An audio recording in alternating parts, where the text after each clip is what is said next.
September 1915. Somewhere on the Western Front, near the shattered village of Luz in northern France, a British Tommy peers over the parapet of a waterlogged trench. The mud is ankle-deep. The air smells of cordite, rotting timber, and something far worse. Above him, barely 30 yards away, a German machine gun crew has been tearing his battalion apart for 3 days running. But today, something is different. Today, the soldier is wearing a piece of pressed steel on his head that looks, to any passing observer, for all the world like the salad bowl from his mother's kitchen table. Across no man's land, a German soldier spots him. There is laughter, mocking, dismissive laughter. The British, those otherwise formidable adversaries, have apparently decided to go to war wearing crockery. The German will not be laughing for long. That shallow, wide-brimmed disc of manganese steel, officially the helmet steel Mark I, colloquially the Tommy helmet, the tin hat, the battle bowler, and, to the Germans, the Salatschüssel, the salad bowl, would go on to save tens of thousands of lives across 2 world wars. It would be worn by soldiers of more than a dozen nations. It would outlast the men who mocked it, the empires that scorned it, and the war that created it. It would become one of the most quietly consequential pieces of military equipment ever devised, not because it was the most sophisticated, or the most elegant, or the most technically impressive, but because it was brutally, brilliantly suited to the precise nature of a specific and catastrophic problem that nobody had bothered to solve until it was almost too late. This is the story of John Leopold Brodie, a Latvian-born entrepreneur working out of London who looked at the carnage of industrial warfare and designed something that resembled a serving dish, and was absolutely right to do so. To understand why the Brodie helmet mattered, you have to understand what the Western Front was actually doing to human heads in 1914. When the war began in August of that year, not a single major combatant issued their infantry with steel helmets. The British Tommy went to war in a soft cloth cap. The French poilu wore a kepi.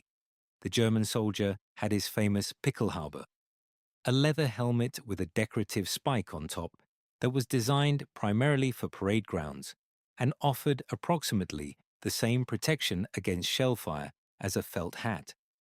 Everyone had assumed the war would be mobile, fast, and over by Christmas. Everyone was wrong. By the autumn of 1914, the war had gone to ground. A 460-mile line of trenches stretched from the English Channel to the Swiss Alps, and artillery had become the dominant weapon of the conflict. Around 75% of all known casualties on the Western Front were inflicted by artillery fire. Shells burst overhead in airbursts timed to scatter fragments downward in lethal cascades. In the trenches, the human head was the most exposed part of the body. Head, face, and neck wounds rose from 10% to 20% of all casualties after the armies went to ground in trench warfare in 1914. Surgeons were overwhelmed. Wards filled with men who had taken fragments to the skull, who had been blinded, disfigured, or killed by pieces of hot steel no larger than a florin coin, falling from directly above. During World War I, 25% of all penetrating injuries were located in the cephalic region, the head, which represents only 15% of the body surface. The mathematics were damning. The head was being hit at nearly twice the rate its surface area should have predicted. The reason was simple. A man standing in a trench exposes only his head. A shell bursting in the air above him rains its fragments downward. Without protection, those fragments killed. The French moved first, issuing an interim steel skull cap worn beneath the cloth kepi in spring 1915, and then replacing it with the proper Adrian helmet by summer. The British War Office, watching the French casualty data with mounting alarm, began their own studies.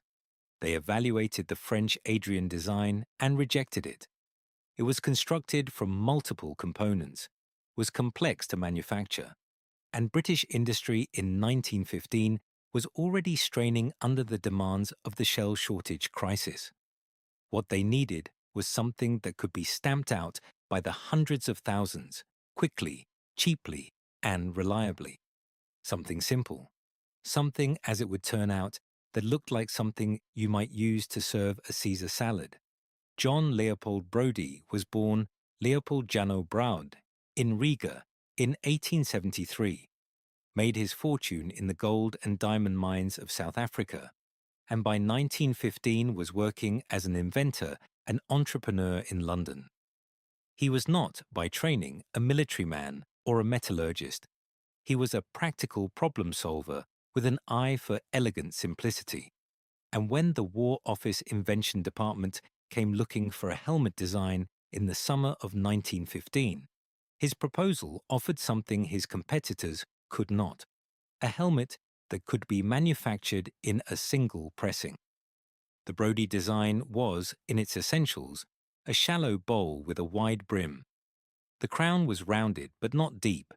The brim extended outward by 38 to 51 millimeters, roughly 1.5 to 2 inches, around the entire circumference of the shell.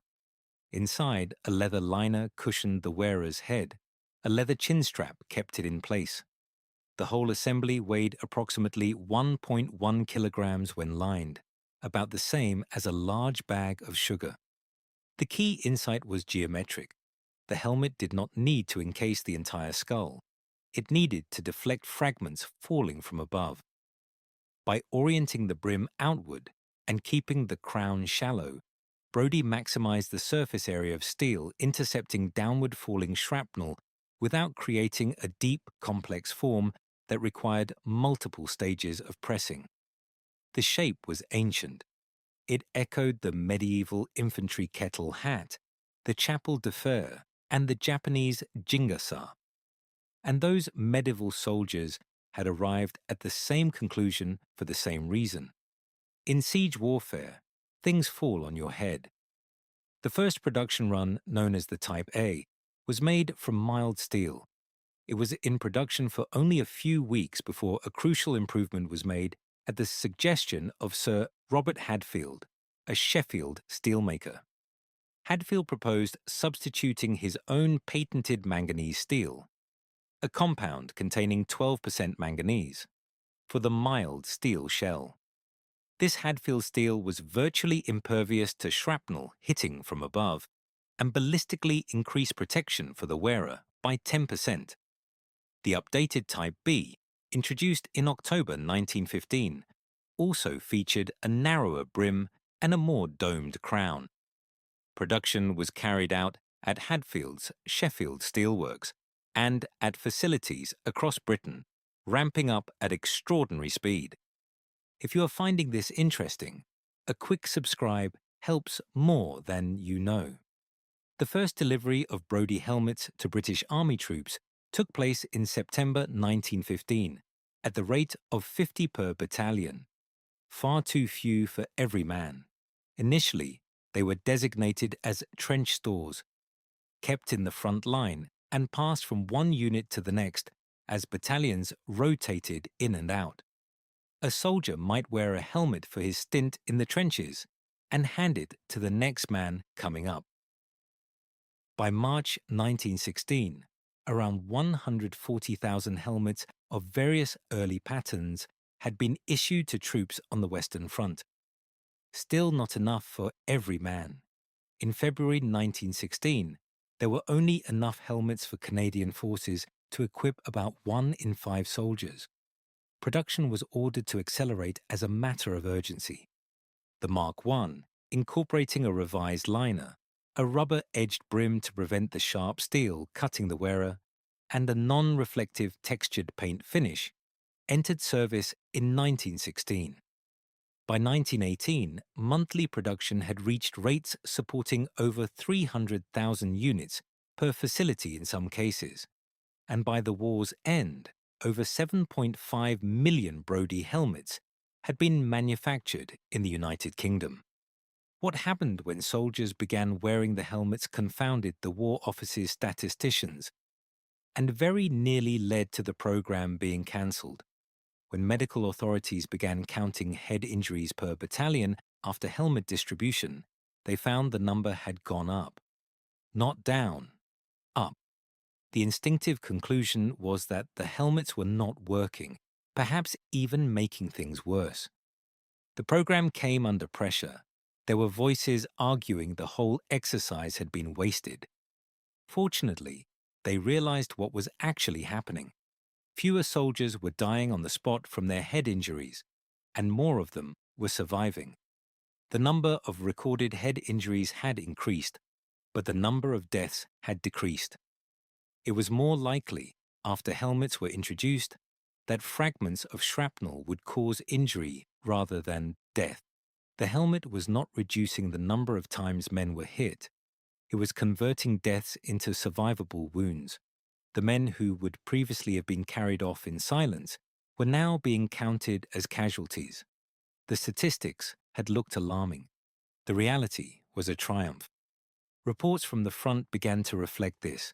Soldiers wrote home describing fragments that had dented their helmets, gouged furrows across the steel, or been deflected harmlessly away from skulls that would otherwise have been shattered.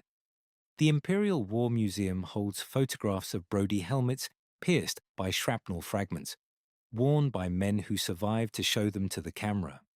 One account recorded a soldier whose helmet had been struck so hard it was driven down onto his head and had to be levered off. The man walked away with a headache. Medical evidence confirmed the value of the helmets, with severe head wounds having decreased dramatically following widespread issue. The Germans had noticed.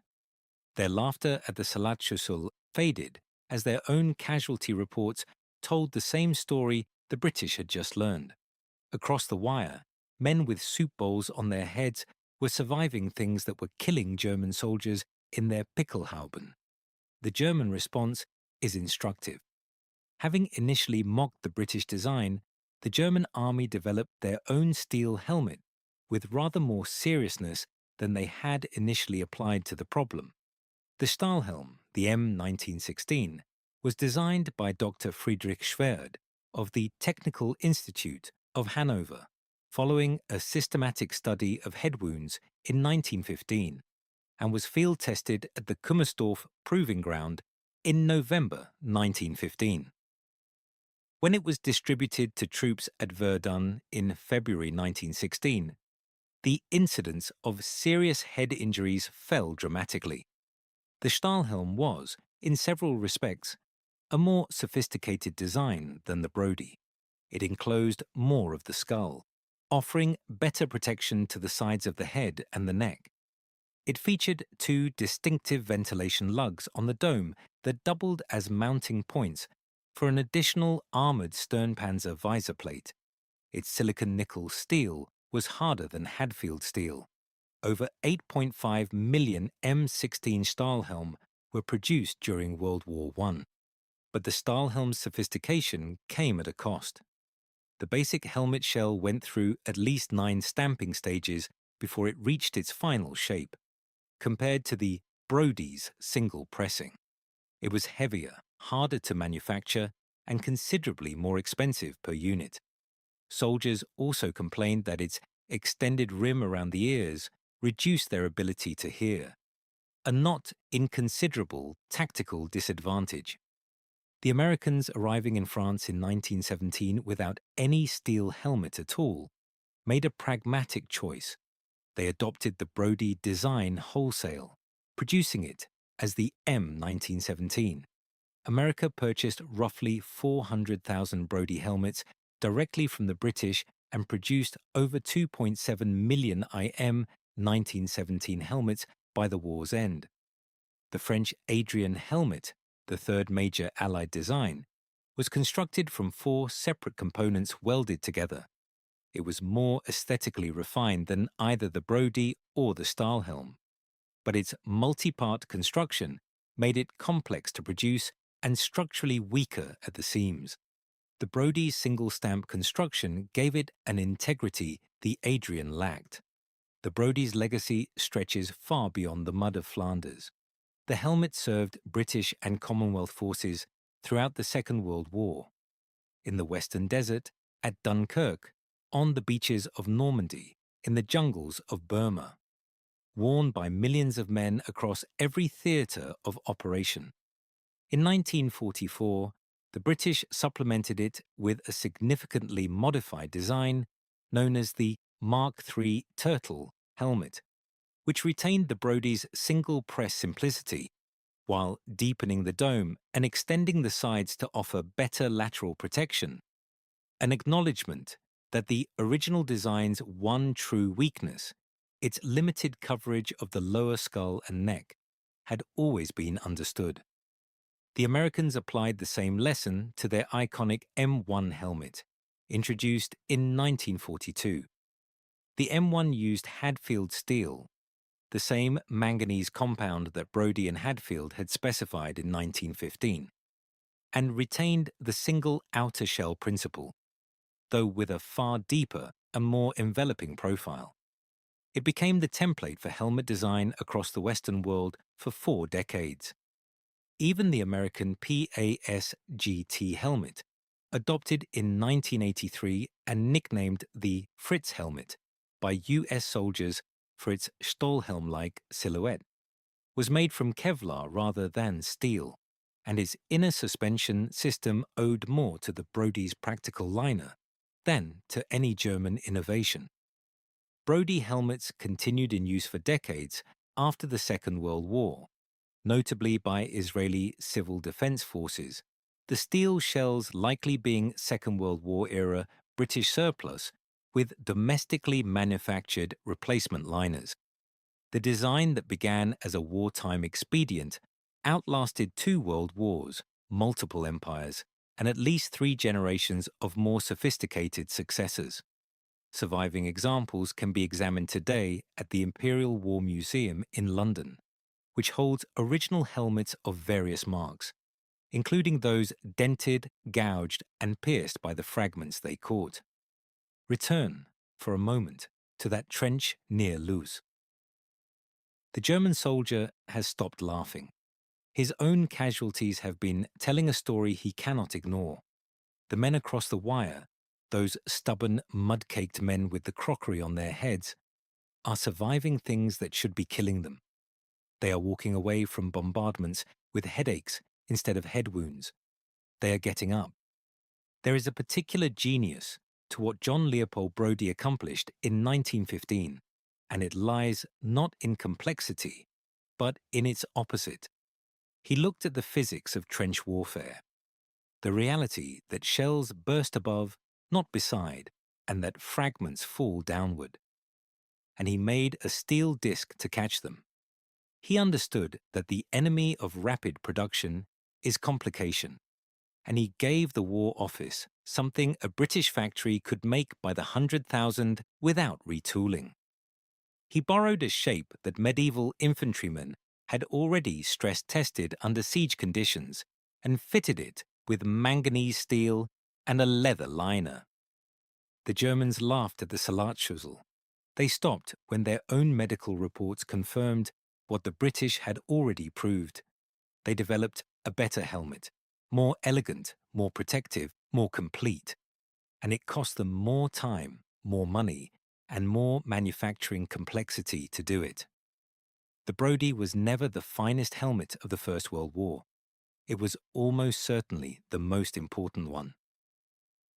By the time the war ended in November 1918, the British Army had learnt something that would be relearnt in every subsequent conflict, that the best military technology is not always the most sophisticated.